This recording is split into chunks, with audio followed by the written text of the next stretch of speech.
মহেশপুরে বেগম খালেদা জিয়ার মাগফিরাত কামনায় বিএনপির দোয়া মাহফিল ও আলোচনা সভা। মহেশপুর প্রতিনিধি।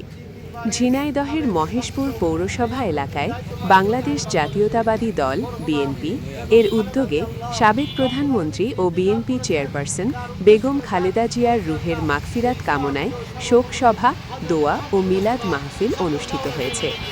শুক্রবার সন্ধ্যায় পৌরসভার ৮ নম্বর ওয়ার্ডের হুদরমো এলাকায় এই অনুষ্ঠানের আয়োজন করা হয়। ওয়ার্ড বিএনপির নেতাকর্মীদের স্বতঃস্ফূর্ত অংশগ্রহণে অনুষ্ঠানটি এক বিশাল দোয়া মাহফিলে পরিণত হয়। পৌর জিয়া মঞ্চের সিনিয়র সহসভাপতি রিপন খানের সভাপতিত্বে অনুষ্ঠানে প্রধান অতিথি হিসেবে উপস্থিত ছিলেন ৮ নম্বর ওয়ার্ড বিএনপির সভাপতি শামসুল গাজী। প্রধান বক্তা হিসেবে উপস্থিত ছিলেন সাধারণ সম্পাদক রবিউল ইসলাম। আলোচনা সভায় বক্তারা বলেছেন, বেগম খালেদা জিয়া বাংলাদেশের গণতন্ত্রের এক উজ্জ্বল নক্ষত্র। তার রাজনৈতিক প্রজ্ঞা ও দেশের মানুষের প্রতি ভালোবাসা চিরস্মরণীয় হয়ে থাকবে। আমরা তার বিদেহী আত্মার মাগফিরাত কামনা করি এবং দেশ ও জাতির ক্রান্তিলগ্নে তার অভাব গভীরভাবে অনুভব করছি।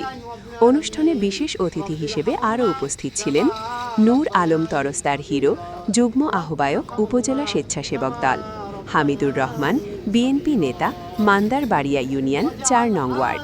এছাড়াও স্থানীয় বিএনপি, যুবদল, ছাত্রদল ও অঙ্গ সংগঠনের বিভিন্ন পর্যায়ের নেতাকর্মী সহ অত্র এলাকার সর্বস্তরের সাধারণ মানুষ এবং স্থানীয় আলেম ওলামাগণ অনুষ্ঠানে অংশ নেন।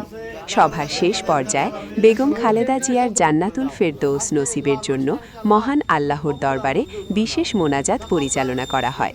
মোনাজাত শেষে উপস্থিত সাধারণ মানুষ ও এতিমদের মাঝে তবারক বিতরণের মধ্য দিয়ে অনুষ্ঠানের সমাপ্তি ঘটে।